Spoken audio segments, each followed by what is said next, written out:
बुध हुए महाबलवान। नवग्रहों में युवराज बुध 6 जून को अपनी राशि का परिवर्तन करके स्वयं की राशि मिथुन राशि में प्रवेश कर चुके हैं। प्रिय दर्शकों, जब भी किसी ग्रह का स्वराशि में परिवर्तन होता है, उच्च राशि में परिवर्तन होता, तो ये एक महाबलवान स्थिति बनती है, जब उस ग्रह का प्रभाव, उसकी क्षमता, उसके सामर्थ्य में कई गुना वृद्धि हो जाती है।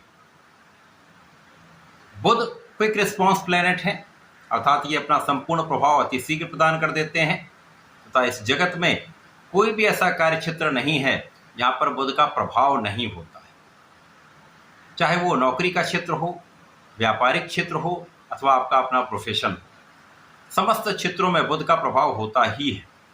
बुध के बिना कोई कार्य क्षेत्र संभव ही नहीं, क्योंकि जहां पर वाणी है वहां पर बुध है, जहां पर शिक्षा है वहां पर बुध है, जहां पर बुद्धि है वहां पर बुध है, जहां पर गणनाएं हैं वहां पर बुध है। तो बुध का परिवर्तन अत्यंत महत्वपूर्ण है। बुध का जब स्वराशि मिथुन राशि में प्रवेश हो चुका है, तो यहाँ पर महाबलवान महाराजयोग का निर्माण हो चुका है, जो एक पंच महापुरुष राजयोग है, जिसे भद्र नामक पंच महापुरुष राजयोग कहते हैं। प्रिय दर्शकों, ये ऐसा राजयोग है जो आपकी शिक्षा से, आपके बुद्धि बल से, आपके वाणी के प्रभाव से, आपके कला क्षेत्र के ज्ञान से, आपके व्यापारिक क्षेत्र से, आपकी गणनाओं से, आपके जीवन में आपको सर्वोत्तम लाभ की प्राप्ति कराने वाला होता है। सर्वश्रेष्ठ धन की प्राप्ति, मान सम्मान की प्राप्ति का संपूर्ण प्रभाव यहाँ पर प्राप्त हो जाता है। आज मैं तुला राशि के लिए बुध के स्वराशि परिवर्तन का तथा यहाँ पर भद्र योग का तथा गुरु के साथ संयोजन का किस प्रकार का प्रभाव आपको प्राप्त हो रहा है, किन किन भावों में वृद्धि होगी, इस समय में आप कितना लाभ ले पाएंगे, यदि कहीं पर इस समय कोई समस्या या अवरोध है तो उसका क्या निराकरण, संपूर्ण विश्लेषण मैं पूर्ण तरीके के साथ करने जा रहा हूं। प्रिय दर्शकों, इस राशिफल को आप अपने लग्न तथा राशि दोनों के अनुसार देख सकते हैं। तुला राशि शुक्राचार्य की राशि है, जहां पर शुक्राचार्य और बुध का मित्रवत भाव होता है। तुला राशि के लिए बुध आपके भाग्य के स्वामी है तथा आपके द्वादश के स्वामी। भाग्येश तथा वैभाव के स्वामी का गोचर आपके भाग्य के भाव में ही प्रारंभ हो चुका है। अब चूंकि मित्रवत राशि के लिए बुध का ये परिवर्तन अत्यंत अनुकूल भी है, भद्र नामक राजयोग में बुध होंगे, महाबलवान महासामर्थ्यवान होंगे, तो यहाँ पर इस भाव के प्रभाव को कई सौ गुना बढ़ा देंगे। गुरुदेव बृहस्पति शुक्राचार्य के साथ मित्रवत नहीं होते हैं, परंतु यहाँ पर नवम भाव में इनका गोचर है, जिसके कारण कुछ विशेष योग अवश्य प्राप्त होंगे। बुध का नवम भाव में गोचर सर्वप्रथम तो आपको आपके धर्म के मार्ग पर चलाने वाला होगा। इस समय आप मान सम्मान की प्राप्ति करेंगे। इस समय आपके पिता के भी मान सम्मान में वृद्धि होगी, पिता के कार्य क्षेत्र में भी प्रगति होगी। ये समय आपके परिश्रम का है, यहाँ पर आप महापरिश्रमी रहने वाले हैं। आपके परिश्रम का संपूर्ण लाभ भी आप प्राप्त करने वाले हैं।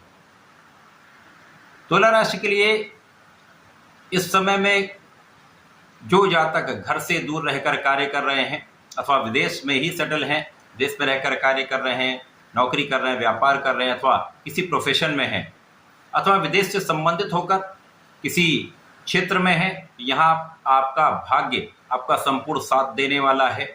यहाँ पर आपके भाग्य से, आपके परिश्रम से आपको निश्चित रूप से महालाभ की प्राप्ति होने वाली। इस समय में आपका पद बढ़ सकता है, इस समय आपका मान सम्मान बढ़ सकता है, इस समय आपके धन की मात्रा में वृद्धि हो सकती है। इस समय में आपकी बुद्धि बल का प्रभाव श्रेष्ठ रहने वाला है, क्योंकि इस समय आपकी बुद्धि कुशाग्र रहने वाली है। इस समय आपका निर्णय बहुत सटीक रहने वाला है, क्योंकि इस समय आपका ज्ञान बहुत अच्छा रहने वाला है।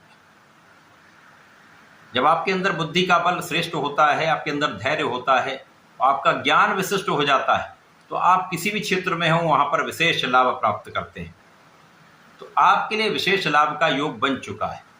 इस समय में जो जातक शिक्षा ले रहे हैं, जो विद्यार्थीगण हैं, उनके लिए बहुत अच्छा समय है जब आप अपनी शिक्षा में सफलता की प्राप्ति करेंगे। आगे बढ़ते चले जाएं। जो जातक प्रतियोगिता परीक्षा की तैयारी कर रहे हैं उनके लिए भी एक अच्छा समय है। विशेष रूप से जो लोग नौकरी के प्रयास में हैं, यहाँ पर प्रयास आपका सफल होगा।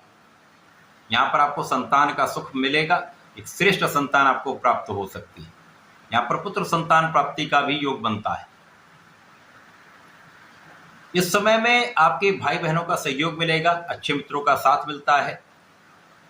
इसी प्रकार से भाग्य का साथ जब आपको प्राप्त होने लगता है, क्योंकि भद्र पंच महापुरुष राजयोग यहाँ पर बन रहा है, जिस भाव में होगा उस भाव का संपूर्ण लाभ आपको प्राप्त होगा। तो इस समय में परिश्रम आप कर रहे हैं, भाग्य का साथ मिल जाता तो सफलता 100% मिलती है, यहाँ पर कोई संदेह नहीं। अब यहाँ पर बुध जो हैं वो आपको यात्राएं करा सकते हैं, यात्राओं में आपका कुछ व्यय भी हो सकता है, परंतु धर्म के कार्यों के कारण आप यात्रा कर सकते हैं। अनुष्ठानों में आपका कुछ व्यय हो सकता है, यहाँ पर अच्छे कार्यों में आपका कुछ व्यय होने वाला है। इसी प्रकार से उच्च शिक्षा में आपका कुछ व्यय हो सकता है। तो यहाँ ये आपके लिए अत्यंत श्रेष्ठ गोचर होने वाला है। इसी प्रकार से यहाँ पर आपकी वाणी बहुत अच्छी रहने वाली है। वाणी का प्रभाव विशेष रूप से आपको लाभ दिलाने वाला होगा, क्योंकि ऐसा सामान्यतः कहा भी जाता है वाणी से ही आप लाभ भी लेते हैं, वाणी से विवाद भी लेते हैं।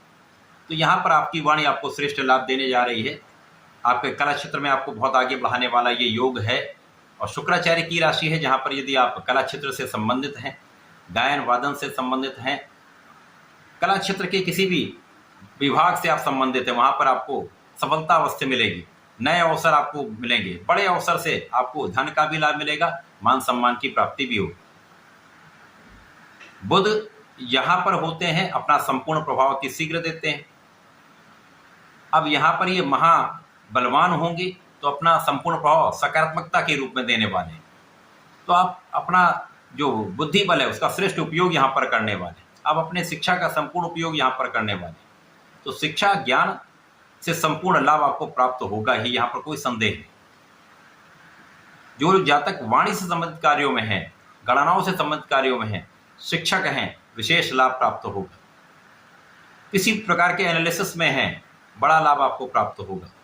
तो बुध का तो सब क्षेत्रों में प्रभाव है, तो समस्त क्षेत्रों में यहाँ पर मूवमेंट बढ़ जाएगा, लाभ बढ़ जाएगा, सफलता बढ़ जाएगी। तुला राशि के लिए विशेष लाभ इसलिए भी है क्योंकि मित्र की राशि के लिए महाबलवान भाव में महाबलवान बुध होंगे, सर्वश्रेष्ठ आपको लाभ देने जा रहे हैं। यहाँ आपकी लग्न प्रबल होगी, आप बहुत व्यवहारिक होंगे, आपका व्यक्तित्व विशेष हो जाएगा, आपका आकर्षण बढ़ जाएगा, आपका प्रभाव कई गुना बढ़ने वाला है।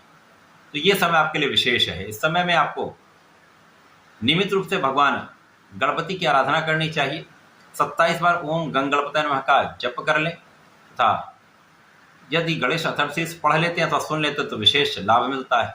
इस समय में बड़ों का आदर करें, गुरुओं का आशीर्वाद लें, ब्राह्मणों का आशीर्वाद लें, तथा इस समय में यदि भगवान भोलेनाथ पर प्रत्येक शुक्रवार को आप सफेद चंदन का अर्पण करते हैं, सुगंधि का अर्पण करते हैं, विशेष रूप से गुलाब की सुगंध हुई होगी तो विशेष लाभ आपको प्राप्त होगा। इस समय का संपूर्ण उपयोग आप करके लाभ ले पाए, तो ऐसा करके इसका लाभ लें। धन्यवाद, नमस्कार।